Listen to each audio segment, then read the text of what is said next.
Good afternoon, folks. This is Nick Stoll here with Stoll's Outdoor.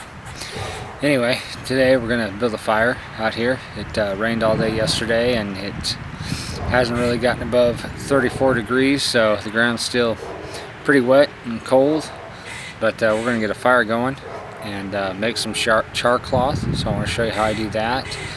And then we're going to make some hot coffee with one of the mess kits I had and show you something I discovered about it, alright? Anyway, stick around.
Just kind of carving it off like that.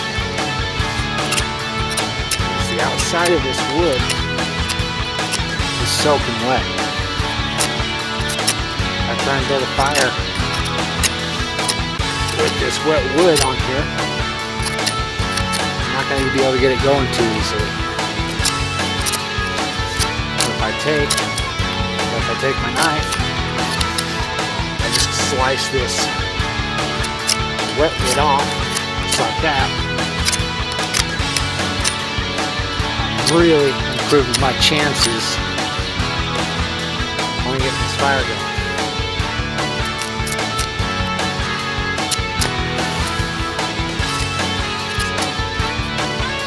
Just in case you're wondering, that's why I'm going through all the trouble.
Okay, now that I got our fire established and it's going, we're starting to get a good hot coal base.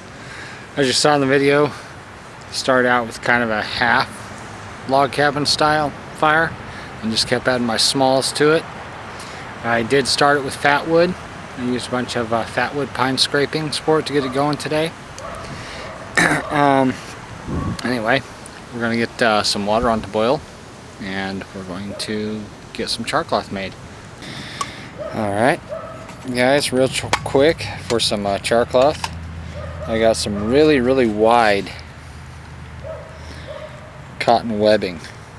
Okay, that's about 1.5 inches wide, pretty thick, heavy stuff. That's what we're going to try and make some charcloth out of. I'm sure it'll work as long as it's 100% cotton.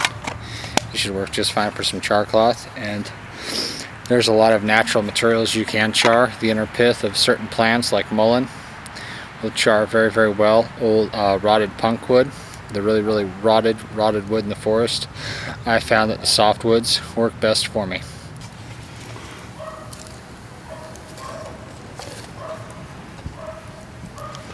Just like that.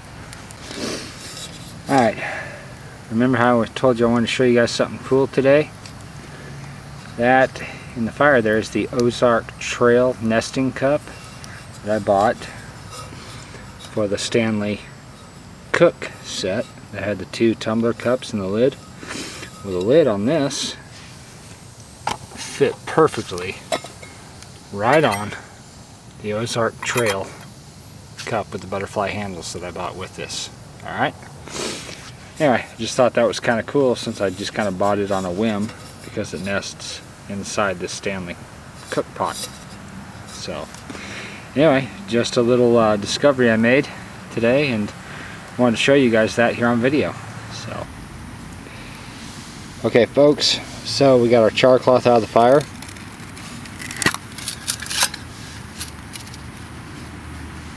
That looks pretty good to me. That's pretty good. That's yeah, that's definitely done.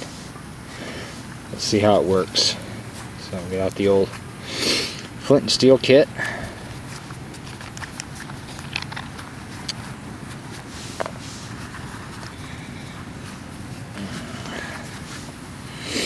Yeah, let's see.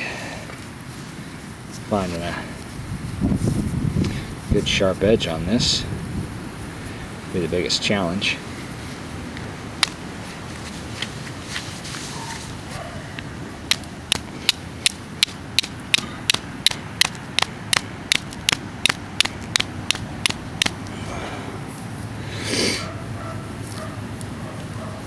And of course the second part of this challenge is doing this holding the camera between my legs.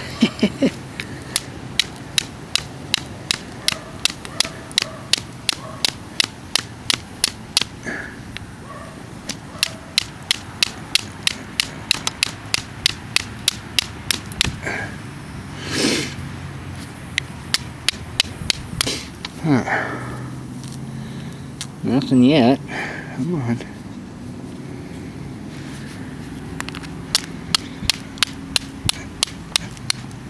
No.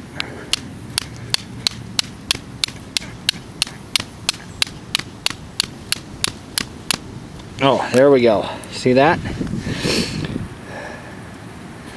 There we go. We got one to take.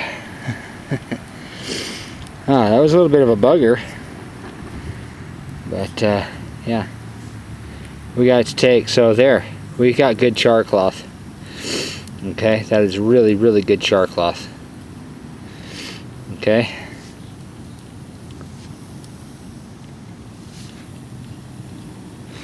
You guys can see that burning, I'm sure. Anyway. Alright, so yeah, charcloth, success. And there's plenty more where that came from. Take this out. Brand new Altoids tin too. So you gotta clean all that paint resin out. That'll all flake off on you. But yeah, that's some good charcloth. So Happy I found that cotton webbing.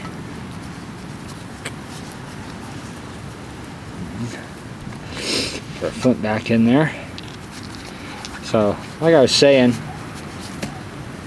you can use a lot of stuff for your char, but remember you do have to char it. That's why it's called charcloth or charred material. You need to char it down. Basically, you are baking it, removing all the oxygen from it, or not allowing any oxygen to get in here for it to combust, and charring it, turning it into like a charcoal material. Okay, and then it carbonizes, and that's why it's able to light with such a small, mild spark, like with flint and steel. That's a really mild spark compared to what you get with a ferro rod. Okay, ferro rod's a lot hotter spark. That's why you're able to light things like grass and wood shavings and things like that with a ferro rod, whereas with flint and steel, really all you can light it up is charred material. I've heard people claim that they've lit, dead, dry grass before with flint and steel. I don't believe it. I've tried and I've tried, before I even knew the right technology, the right way to use flint and steel. I tried using flint and steel technology for lighting grass and things like that on fire like you would with a ferro rod. I never had any success. Years of farting around and not really knowing what I was doing as a young kid. And then I learned what the secret ingredient to flint and steel was, and that is your charcloth, your charred material. That's how you get something to light with your flint and steel, is using some charred material. Okay? So these two right here are my my number ones for lighting fires. Okay? These are my go-tos, the ferro rod and then flint and steel. There's several other methods, but right here, a ferro rod and flint and steel is what you're gonna see me carrying. Anyway, let's get back to that coffee, huh? Enough chit-chat. Yes. Once again, I'm rocking the Maxwell house. So, let's put that in here. As boiling as that water was, hot as it was, you guys saw it right there in the fire. My butterfly handles, I was still able to pick it up and then set it here onto my wood platform. My little, I don't know, whatever you want to call it, my splint, just my little tabletop thing here that I do everything on. So, those handles, they'll stay cold if you keep them out of the fire. Okay? One more reason why I'm a fan of the butterfly handles on my cups. So,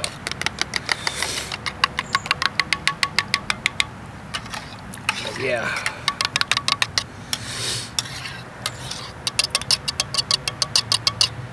Let's see. Yeah, we'll do one more big one. Okay, I like my instant coffee strong.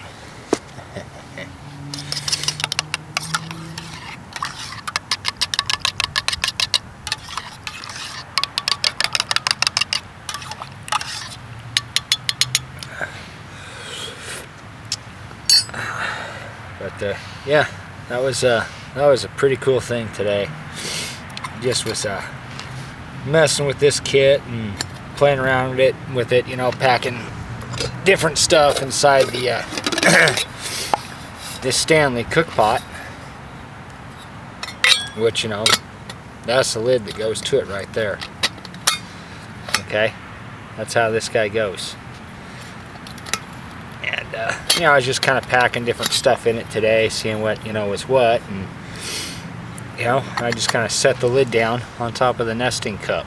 It fit perfect. So once again, there's many things to discover out there on the versatility of your mess kits, on how to use them. So Today I just wanted a little bit of coffee, so I didn't have to boil all this water. I only had to boil the water in my cup, and you know, I was able to put the little lid on it to get it to boil faster and to keep some of the ashes out of it. So yeah, there you go.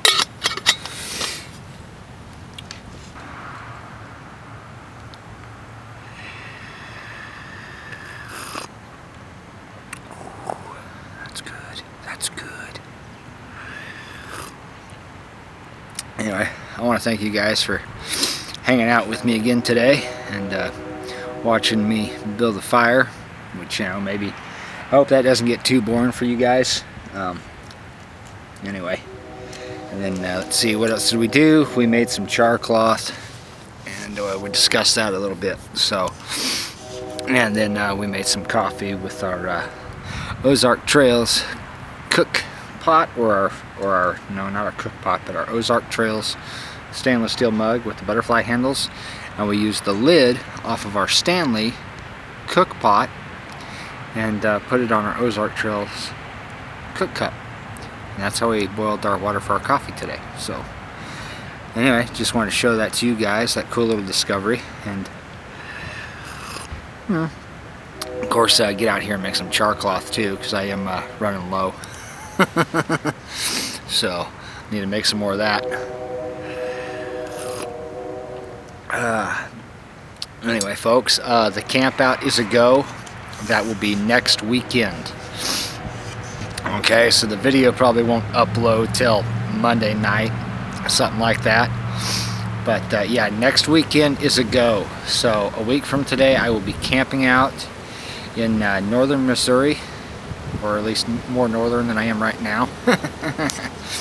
I'll be up in northern Missouri doing a camp out, an overnighter with my 10-year-old son Patrick. So stick around, folks, and you know, if you like what you see, keep watching. I got more to come. Thanks.